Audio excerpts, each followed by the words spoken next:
All right. Hello, everybody, and welcome. Okay, my name is Lisa Callahan, and I am the founder here of the Women's Emotional Eating Community Support Group. It is so nice to be here with you today. We're going to be talking today about a very hot topic that is going to start to come into your mind more and more as we move into this holiday season. So it is all about the image that you might have in your mind of meeting your future self coming from a memory from the past. So, the topic today is want to feel like your old self again? Learn to envision the vision. And the reason why I want to bring this topic to you is because sometimes what we do is we get caught in a pocket of time that is actually not today. And it's also not tomorrow. It's from the past. And so we might think to ourselves, oh gosh, looking at a picture from 20 years ago, where at the time that you took that picture, you may have very well been feeling awful about yourself. And yet 20 years later, you look back and you're like, oh my gosh, look how thin I was. How come I didn't feel that way about myself then? And so sometimes the vision of what you have for your future self is invisibly linked to the past of what you have been in the past or what you have remembered that you were in the past. And this gets mismatched. And sometimes because that gets mismatched, those are the things that actually keep you from making the decisions currently, like today, that are going to bring you towards where you say you want to go. And you have to think about this logically.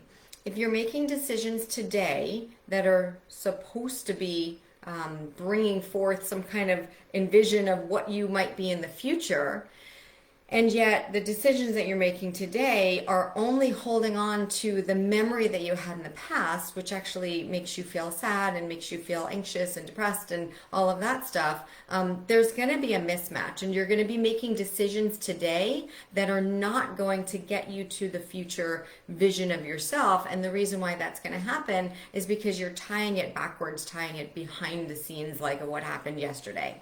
So I'm going to read a little thing that I had written, and I actually wrote this a few years ago. I'm going to use it now.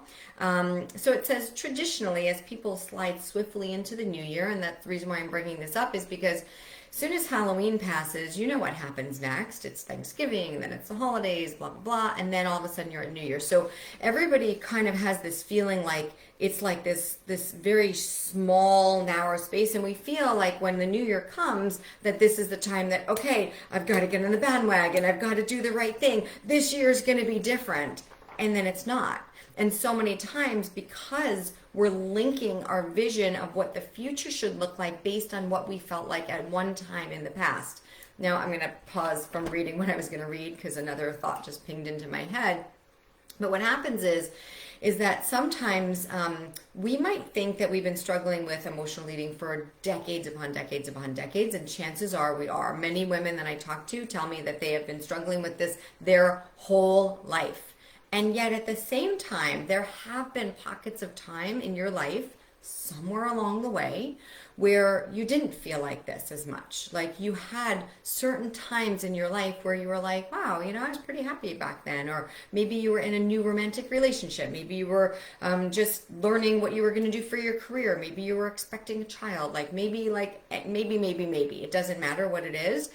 It's just that sometimes we're like, wow, we want to get back to where we were before. And yet if we really stepped into that role, like if we literally left ourselves right now and went back in the Back to the Future time machine and we were right there, right with ourselves on that very day, we might not have felt really any different than we do today. And so what we end up doing is we end up taking that vision of our past selves. A lot of times this happens when we were athletes in high school, when we were cheerleaders, or we were on the running team, or we swam, or whatever. But sometimes what will happen is that you'll kind of have this vision of being like this person who had it all together, who was able to eat whatever she wanted, maybe in high school, maybe in elementary school, maybe it just didn't matter. And then all of a sudden, little by little, weight started to pack on, stresses of life came, you just didn't realize, and all of a sudden, it just slipped out from under you, and then you kind of start to think about the past, and you're like, wow, like what was I doing back then? And maybe you can equate it to a diet that you were on, and that's what keeps you going. That's what keeps you wanting to go to the next diet, because you're like, you know what? When I was on Weight Watchers, when I was counting my points, when I was journaling, when whatever, you might go back and think to yourself like, oh, I have to go do that again. The problem is with that is that even though at the time that you may have felt like you were happy and you were feeling confident and whatever, what happened to that from then to now? Like, if everything was so hunky-dory at the time, why did it change? Now, you might tell me it's circumstance. You might say, well, Lisa, my parent passed away, my spouse lost their job, whatever. Like, things were different back then, and that's fine. Except for the one thing that is a constant is you as a human being. And so what I teach in Crush That Food Thing Self-Discovery System is that the one thing that you absolutely can stay consistent on is the way that you choose to respond to yourself under any given circumstances. So yes, there are things that happen in life. As some of you know, I just struggled with a tremendous medical thing that happened that scared the crap out of me. And yet at the same time, I never let any of that change the response of knowing what I want in my life as a human being, as a person. And so responding to myself in a way that is not going to change just because things are going differently in one pocket of time or another. So let me go ahead and read this. So every January, New Year's resolutions consume the minds of many. Traditionally, as people slide swiftly into the new year, a vision of a life transformation dances in their head. A vision so clear and so vivid, it almost seems real already. You know it's time to make a change. You know this year will be different, and nothing is going to stop you from reaching your goal. So how come following through seems so tough at times? So now let's be realistic. A vision is a mental image of what the future will or could be like. Therefore, it's not actually real. We get this mental image of how things will be without ever actually doing anything to get to our destination. Many times, this vision is exactly the reason why we never actually come face to face with our future selves. The vision is the very thing that stops us from reaching our goals. Think about the vision of what you have in your mind that tells you that you have to emotionally eat right now, that your life is stressful, and that if X, Y, and Z and ABC would just get out of your way, then you could get to the vision of your future self. And yet at the same time, the choices that you're making today are not anchoring you to make the type of decisions that you'll have to make for yourself today to allow you to get to that destination. So it's kind of like you are standing in your own way. And if I say this and it hurts your feelings, I want to say, think about it. I say everything here with love and respect, and the reason why I do that is because I've been through it myself. I take all of my empathy that I can give to you because I've been standing in your shoes. Now, I have shoes that are much more comfortable for me because they're mine. I'm not trying to fit into anything. I'm not trying to change myself. I'm just me, and whatever comes my way through my day-to-day, through my relationships, my life, my health, my children, everything that happens in my life, I take it as it happens right now. And I make decisions that serve me both good in the moment and long term. And that's where I think that we have a little bit of a mismatch here from what it is that you might be choosing. So let's continue for a moment. Why does this happen? So it's all just a state of mind. This state of mind is set in the mood that you're in and at the time that you create the goal. So you might not carry yourself to that destination because you might be all charged up and be like, yes, it's New Year's, this year's going to be different, I'm going to do this, diet's going to be different, and so you get into this mood, you get into this frame of mind that allows you to be all gung-ho and ready, set, go, and I'm going to do it. And you take the steps that you think you need to use now and you attach it prematurely to a future version of yourself, which is why the vision is what actually keeps you stuck. because the mood that you're in at the time that you set the vision is very different than the steps that you need to take today to feel good today. And that's what becomes the mismatch, is the future version of yourself, again, invisibly linked to the old version of yourself. So there's this big piece of the puzzle that's missing in between, and that is where you're at today. And where you are at today is the only matter of importance. So let's continue. So one way to push you closer to your goal is to recognize that you are the one in the driver's seat. Your mind and your body are waiting for you to make a move, and you have an obligation to yourself to tune in and listen. It's that moment of intuition that will fire up your engine, and you hold the key to your future self. No looking outside of yourself for the answers, which is where we tend to go after the same solutions over and over and over again, which is why the minute your friend walks in the door and she looks like she's lost 30 pounds and you're like, hey, how'd you do that? And she's like, oh, I went to a doctor and I got stomach stapling. You're like, oh my gosh, I have to get that guy's name, because you're looking at that person and you're like, I can picture myself there, except for you don't know how to stay there. And so even if you did do that, and even if you did lose 50 pounds and 100 pounds and whatever, unless you changed your response to yourself, and many people do, I'm not going to knock it. I'm not going to say that somebody that loses 100 pounds isn't going to change, and yet many don't. And so, and that might be you. And again, if I'm speaking to you right now, personally to you, I speak out of love and kindness. I have many women that work with me who have had the surgeries. I mean, many. Like, I'm going to say, like, out of 100 people that I talk to, 60 have had a surgery that has allowed them to lose a large sum of weight. And that was dating back 6 to 10 years ago. And little by little by little, the weight has crept back on, because they have not allowed themselves to see what it is that was holding them back to begin with. And so if you don't choose your response in a different way to yourself, it might look different from the outside, but it really doesn't change much about what's going on the inside, right in here. So studies show that there are 60 to 80,000 thoughts rummaging around in this mindset a day. And within these thoughts, there's a little voice. This voice can be your best friend, or it can be your worst enemy.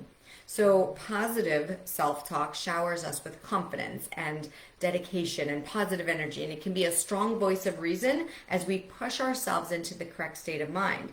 Keeping your mind open will allow you to tune into the best version of yourself. And if you stay positive, you'll also remember to stay true to the present moment. Focusing on your thoughts today will be give you a lot more motivation to keep your goals in place. So in any case, what I wanted to make sure that you know is that I'm going to read you this little story. I share this all the time in my group.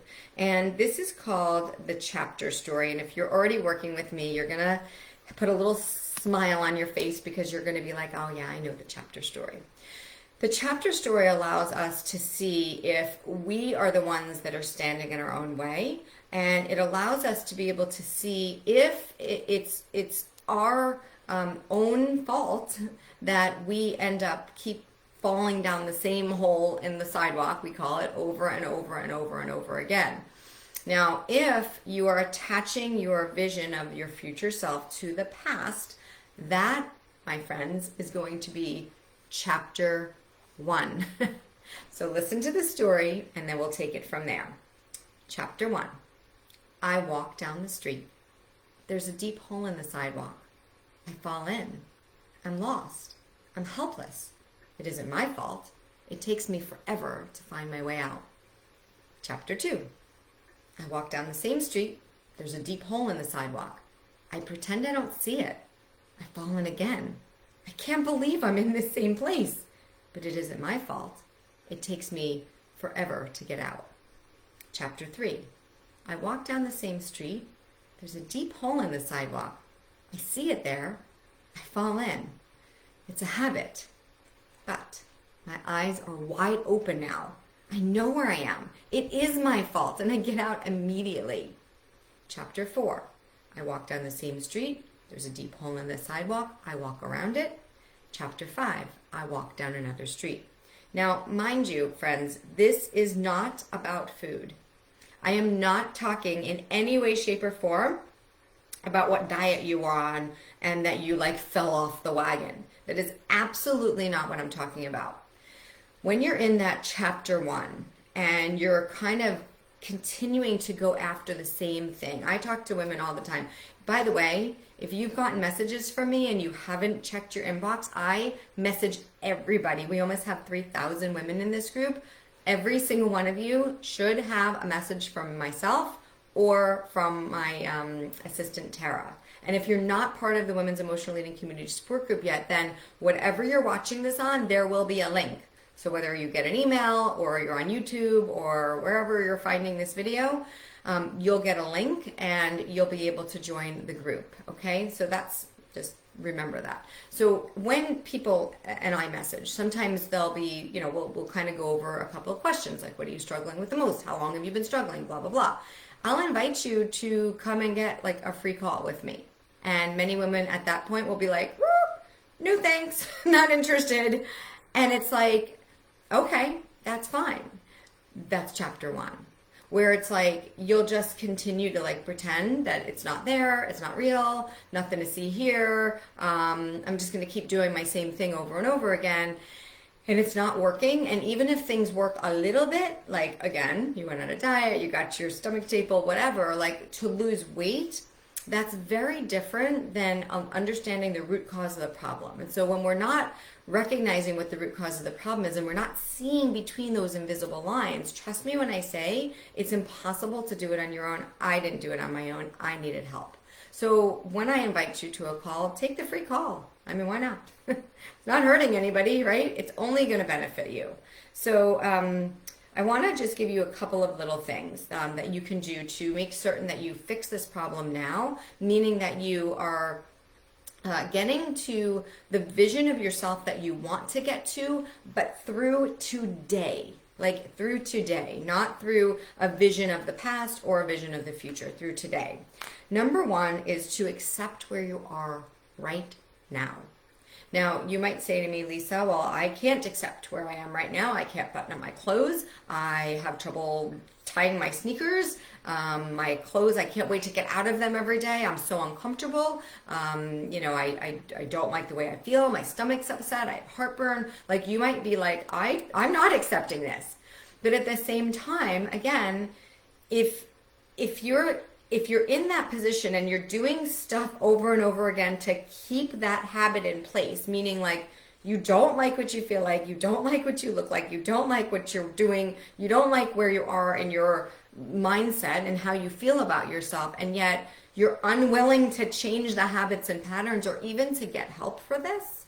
Like if you're unwilling to do that, then you're in chapter 1 because you keep falling down the hole over and over again. And you're lost and you're confused and you're helpless and you don't recognize it's your fault. And you won't know how to get out of it, and I don't blame you.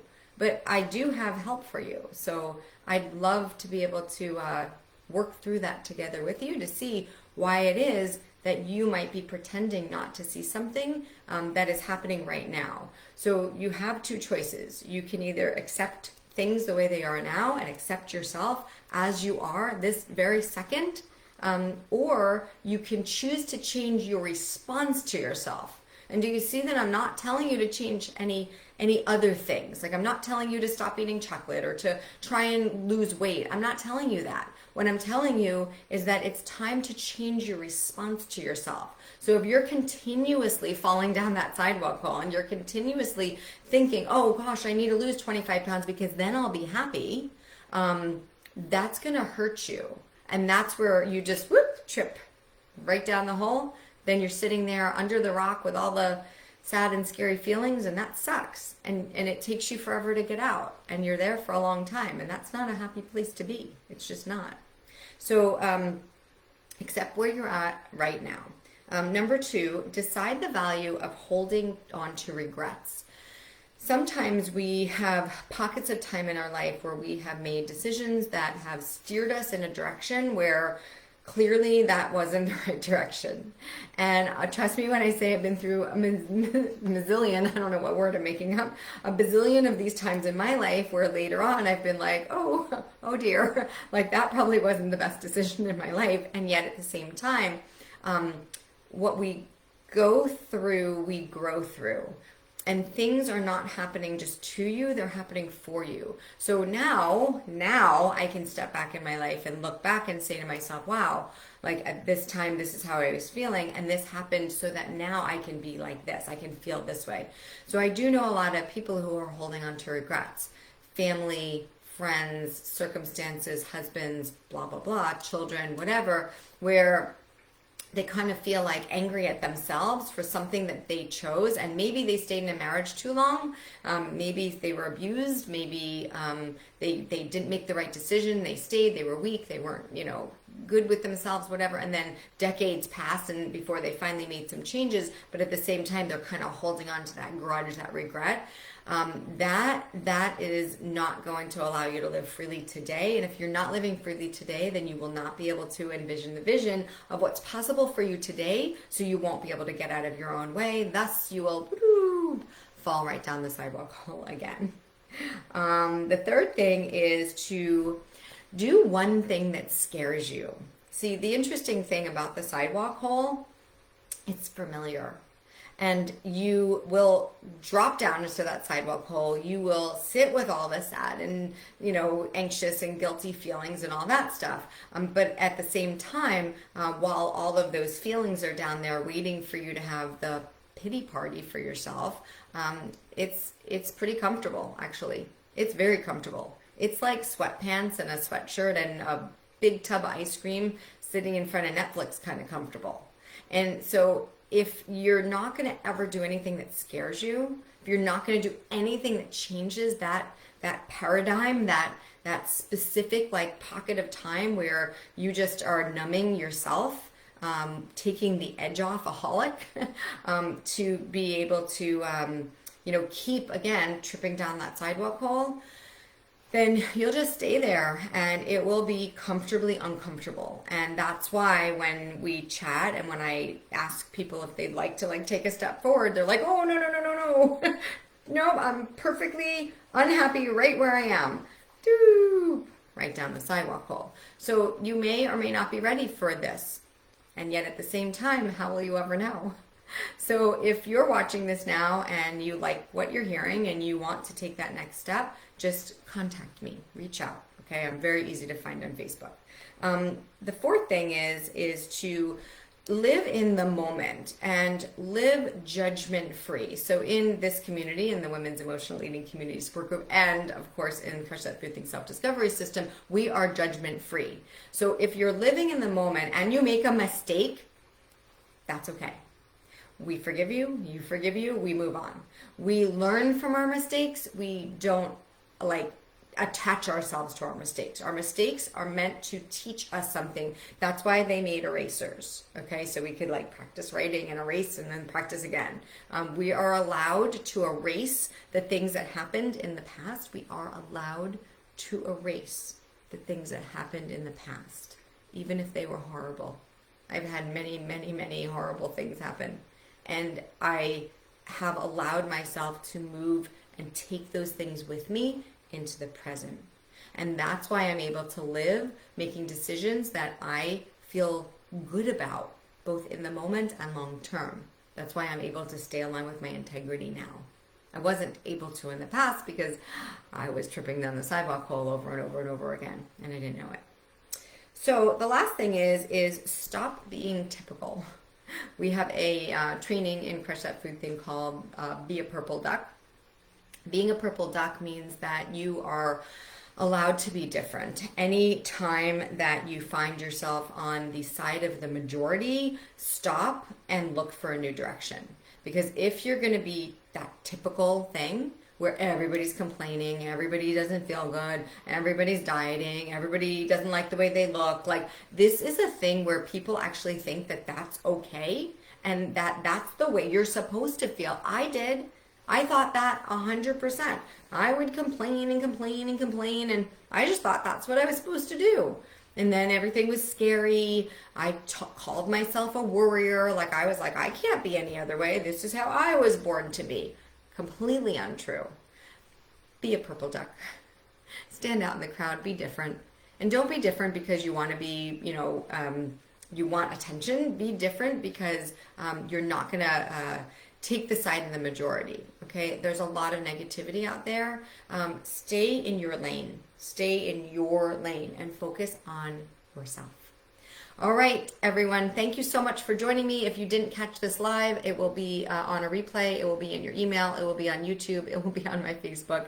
It will be everywhere. So catch me again, and please reach out on Facebook, and you can look me up, Lisa Callahan, and you can get me pretty easily if you'd like to schedule a time to chat. All right. Thank you so much. Bye now.